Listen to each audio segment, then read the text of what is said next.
Hello, ladies. This is Linda Terjesen. My company is LTLTE. It stands for Learn to Love to Exercise.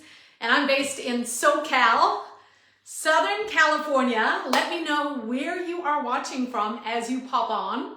I thought I would do this on my phone today for a change, and hopefully I can see all your comments. So give me a hello as you're coming on and let me know where you are watching from. All right, because today what I'm going to talk about is sugar. Sugar. Because it is such a popular subject, and I hear so many people, including sometimes fitness trainers, who are like, I'm quitting sugar. I'm not going to have any sugar. I'm on a, cleanse. I'm detoxing, all this stuff that our body naturally does for us. So in the comments, let me know what your favorite type of sugar is. Is it cookies? What kind? Is it cake? Is it dessert? I made a dessert post a few weeks ago and people were commenting on it like crazy. So it was fun to see what people like. My favorite cake, I think, is a combo of carrot cake and cheesecake that you get at the Cheesecake Factory. It is really, really yummy. And the other day I went to the Ritz-Carlton and had a cup of coffee and did some work there. And with the coffee, I had a macadamia nut cookie. And I posted it on my timeline, and a lot of people are really surprised that I eat a cookie. But you can too. And I went live in my group afterwards and I said it's totally possible to eat a cookie. You can have your cookie and you can eat it too. So the thing with a lot of people is when you're trying to lose weight, when you want to cut sugar, when you want to cut alcohol, when you want to cleanse, detox, do all these things, get on all these different diets, it's all about restricting. You restrict yourself so much. And when you do that, what happens is when you're done with the cleanse or with the detox or with the diet, then you come back and then you're like, oh my God, I gotta have some sugar. I gotta have the cookies. I was talking to a potential client last night and she was saying, she loves Oreos and there's Oreos at home, but she always tries to avoid the Oreos. But then they're always there and she gets to a point where she's so sick and tired of restricting herself that she just eats a ton of Oreos. Now imagine if you could just have Oreos every so often so you don't have to go crazy and eat the whole box of Oreos. So again, let me know what your favorite cookie or dessert is in the comments, and hopefully I'll be able to see the comments since I'm on my phone. If not, I'll definitely get back to them. But the sugar, like I mentioned with all the other stuff, it's really about moderation.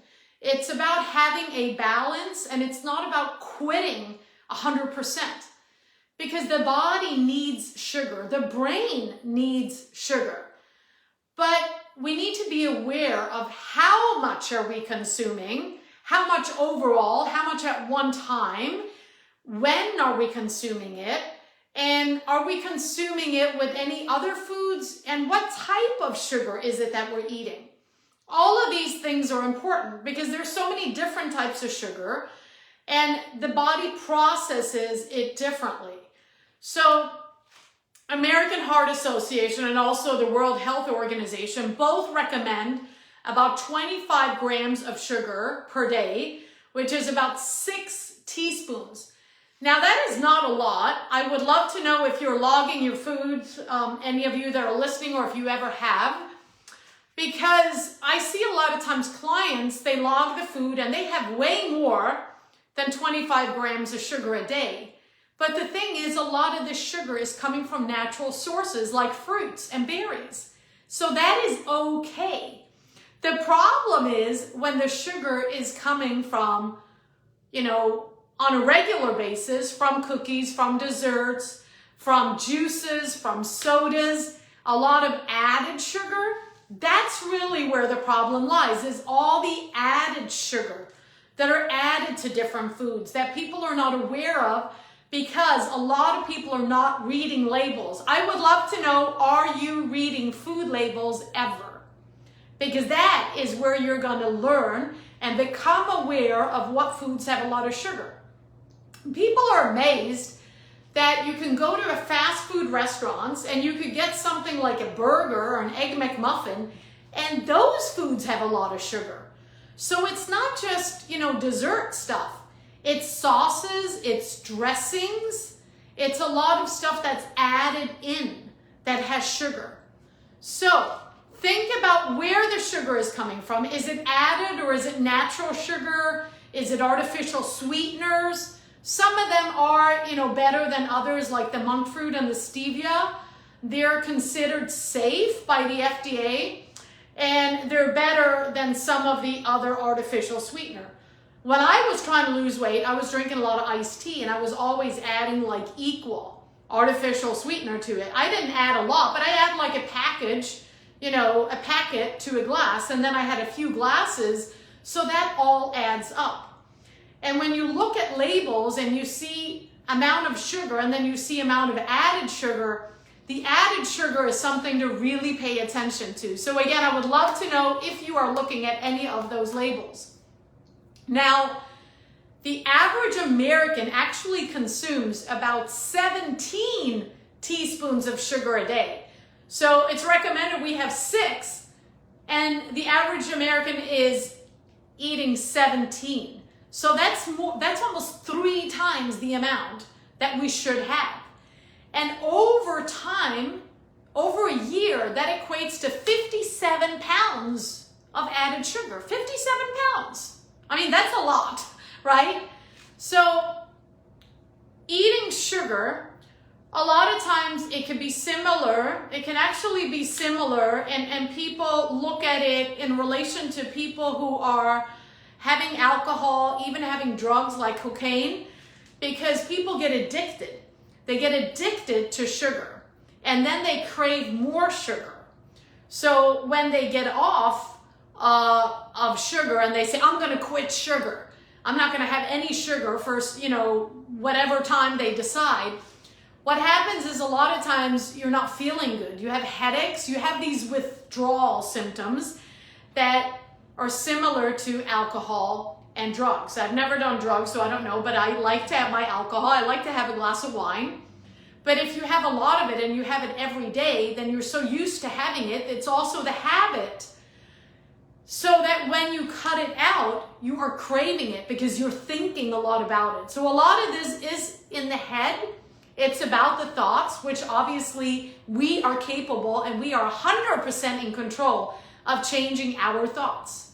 We can eat whatever, we want, but we think about it, and of course, eating what you want, but having it in moderation. So it's all about moderation, it's all about balance.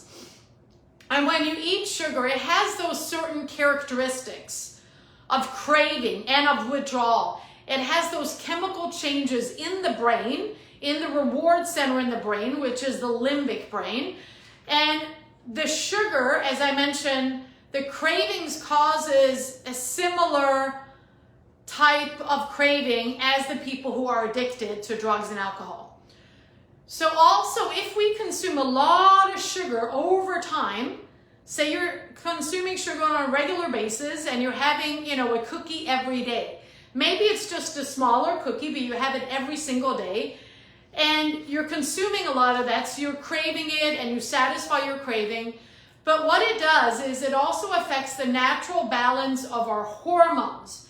So a lot of times women come to me and they have problems with their hormones, they have problems with their metabolism, they have gut problems, they have weight problems, they have all of this stuff going on, and it's because of their diet. Sometimes it's, medications as well that can play a role in their side effects, but the diet is what we really need to look at and examine.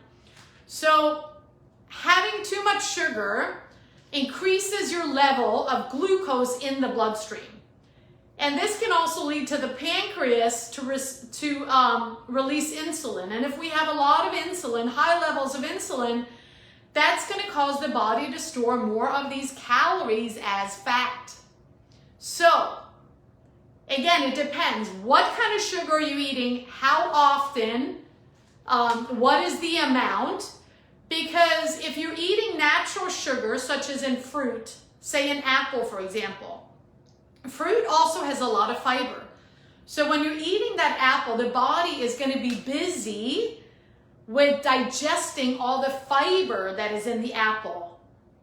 So the natural sugar in the apple is going to absorb differently and more slowly than, for example, drinking a soda.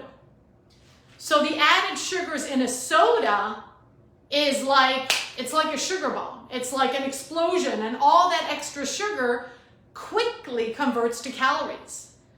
So again, the amount of sugar, the type of sugar, and how you're consuming it, and if you're consuming it with something else, because you can consume a banana and it can have high sugar, be high on the glycemic index, which I'm not going to get into here in this video, but if you eat it with some nut butter on it, then the body's going to absorb it differently.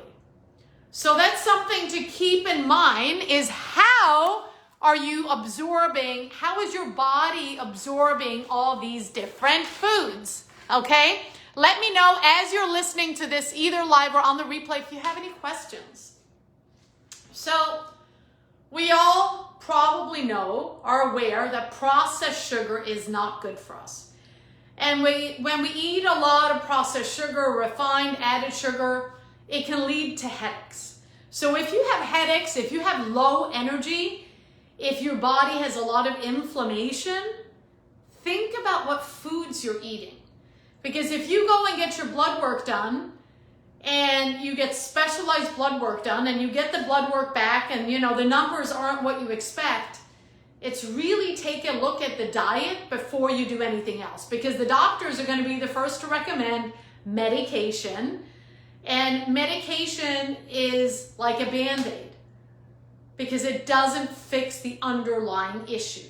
So that is why it's so important to look at the overall diet and understanding what you're eating and being aware of the food labels and all of that. So it's about learning. This is how I educate my clients in the New Me Academy, is being a certified nutritionist. I educate them on the foods so that they are more aware, and this way they're learning and they're implementing what they learn, which is super important, because just learning, just knowing doesn't do much without actually doing.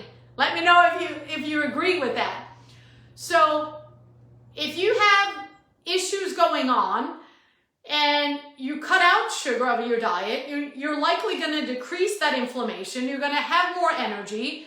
You're going to improve your ability to focus. But again, if you go from having tons of sugar to having nothing, you're also going to have those headaches, and you're going to have different things going on. Thank you for the like. Let me know where you're listening from. Let me know what is helpful for you from this video. So sugar, as I mentioned in the beginning, our brain needs sugar. It's the brain's preferred fuel source is sugar.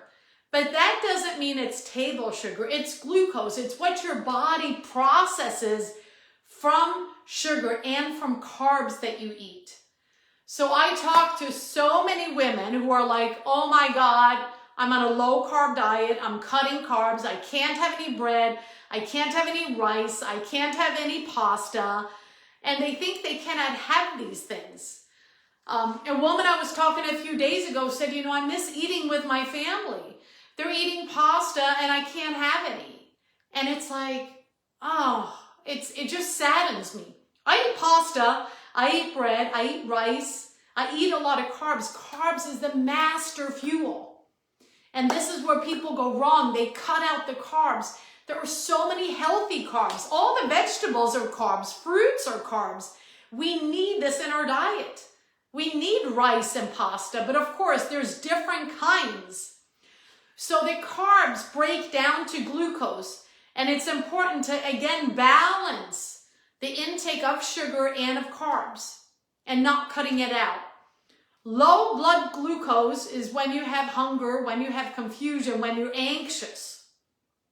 And a lot of times people have those issues going on and they get to be depressed because they are restricting the diet. And again, this all goes back to the mind. It's all in the head, all of this.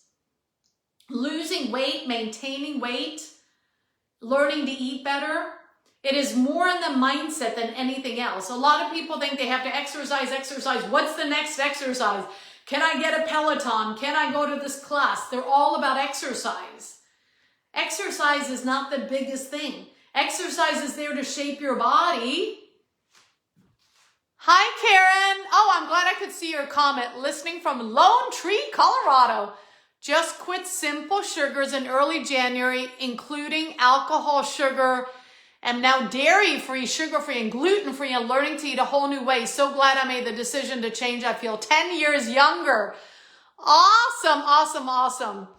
And do you like having no alcohol? Do you like having no sugar? And I think it's great to reduce, but again, it's about, don't restrict yourself too much if it's something that you like, because I'm all about being able to have dessert, being able to have a cookie, being able to eat pasta, being able to have a little bit of cheese on the pasta, whether that is vegan cheese or regular cheese, and not restrict yourself. Because when we restrict, that is when a lot of times in the end, people they're just so sick and tired of being restricted, and then it goes the other way. So I think it's great to make the changes that you're making, Karen, but do you feel restricted? Do you feel restricted? And obviously, when you cut out all those things, you're definitely going to be seeing different results in your body, in your brain. You're going to have different energy because of all of that. I was talking to a past client the other day, and she said, you know, she was cutting out alcohol right now, and we were talking about wine, and we both love to have a glass of wine. But she said, you know, she gets so tired the next day from the wine. And I said, you know, I agree. Sometimes I get tired and have less energy the next day after wine. But I mentioned to her, it also depends on how are you feeling? How are your emotions when you're having that wine? Are you happy? Are you sad? What place are you in? What's your environment like? And then what are you eating with having the wine? And then also, what type of wine are you having? Because I used to drink, you know, just kind of regular basic wine years ago. I wasn't that fussy about it. And then I met my boyfriend, and we've gotten into more fancier wines. And he loves to spoil me, yay. And he'll show up and have a really nice bottle of wine. I'm talking $40, $50 for a bottle of wine. Drinking that kind of wine has a different effect on my body than drinking a bottle that is $10. It tastes way better, but it also doesn't do what the cheaper wine does to me as far as sleeping, lack of sleeping, and also as far as having less energy the next day. So Karen says, I don't miss sugar like I thought I would because I can taste the sweetness in other foods. I'm sure other people can handle sugar better, but for me, it, at least for a while, was better to eliminate it.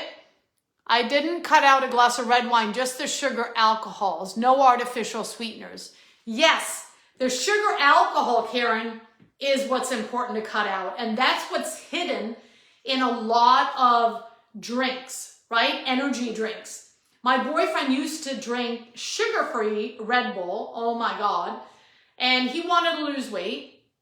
He lost 30 pounds with me, but he quit that sugar-free Red Bull. And he didn't replace it with anything else that had that sugar alcohol. Because the sugar alcohol, all the artificial stuff, that's what really hangs on to the weight, and it also messes with our brain.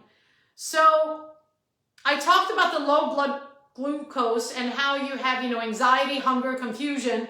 And then there's the opposite, the high blood glucose, where you can be tired, fatigued, your vision can be blurred, you can be really thirsty. So again, it's finding the balance. And the foods that are naturally high in glucose include stuff like honey and agave and molasses, dried fruits, different fruits, and even corn. But like fruit juices, there's different ones, right? They're different if you're pressing the juice and making it at home versus if you are buying, you know, a can of V8 or something like that, or orange juice, because that has a lot of sugar. So there are a lot of healthy foods out there, but the foods that have a lot of sugar, it's having it as part of a balanced diet. Fresh fruits, do you eat fresh fruit, Karen? And do you eat berries and vegetables and stuff? Because even vegetables have a little bit of sugar in them. But like Karen was mentioning, the artificial sweeteners, the sugar alcohol, when you have a lot of that, that's where it can do more damage. And these also include like sauces, right? Sauces, salad dressings, and sugary drinks. You know, people go to Starbucks and they get coffee, and coffee doesn't have that much sugar in it if you don't add stuff to it. But if you're adding sugar, you're adding sweetener, you're adding cream, you're adding caramel, macchiato, all these different things, oh my God, I mean, it blows up. It has so much sugar in those coffee drinks that, you know, the macchiato, all those ones. And a lot of times when you look at labels and you look at foods, the ones that have way more ingredients, those are the ones that we need to really ask ourselves, okay, how healthy is this food? Because simple foods, healthy foods, they should not have a ton of ingredients and stuff that you can't even pronounce and have no idea what is. So, soft drinks, sports drinks, Gatorade, sugary drinks, all of that stuff, be aware of that, please. Karen says, I eat a lot of fruits and vegetables. 2/3 of my daily diet is fresh. That is awesome. Yes. So with that, Karen, you're obviously getting sugar, right? In fruits and in some vegetables. And that's where when people say, I quit sugar, it's really almost impossible to quit sugar because there is sugar in different foods. And you're still having wine, Karen, is that right? You're having red wine? So, you know, think about what you're saying when you say, I quit sugar, because if you're still having fruits and berries, then you're still having sugar. You didn't quit it. What you quit or reduced was the added sugar and the sugar alcohol and the artificial sweeteners and all of that. And, you know, sometimes certain foods or something that we eat, if we're going out at a restaurant or if we're eating something, there could be that it sneaks in a little bit of artificial. But, you know, if it's tiny, tiny bit and you don't have much of it on a regular basis, then you're going to be okay, right? It's balancing out the good with the bad and looking at the amounts, looking at what you're putting together, and like Karen, being aware. The wine is my treat. Yes, there you go. It's good to have a treat, right? We all need to have a little treat. How often do you have the wine treat, Karen? I'd love to know. Because one thing with COVID, what happened to a lot of ladies is that they were drinking a lot of wine at home, like every night. And what happens was they started packing on the calories because along with the wine, maybe they had chips, maybe they have cheese and crackers, you know, they had other stuff. And other set of ladies, they stopped going to all the happy hours, they stopped going out and entertaining clients and traveling, so they had a lot less alcohol, especially out. So that changed. So you had different groups of people that were affected different ways. So for me, I say, you know, on the weekends, Friday, Saturday, have a glass of wine or two.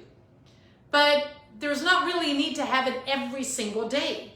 And there's not a need to drink a bottle a day. So again, moderation, super, super important. Because I'm a certified nutritionist, and the way that I educate my clients and I work with my clients is, you know, it's okay to have some cake. It's okay to have some pie, some ice cream, but again, not every day. I'm about educating them, and they learn a lot working with me, which is what they appreciate and what truly makes a difference, because it's sustainable. It's not restrictive, but it's sustainable over the long term. And that is what we need in order to be healthy. Being healthy is a lifelong journey.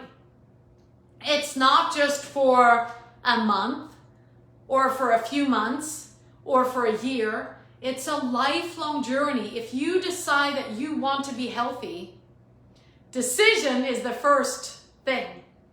And then it's working on your mindset around that and working on the environment and who you're surrounding yourself with and what foods are available to you. What treats do you have at home that is tempting you all the time? So in the New Me Academy, my clients are successful also because they get a lot of support. They get a lot of accountability, and they can reach out to me anytime. And they have questions, and the more questions they have, the more they learn, the more they apply what they learn, the greater success they have.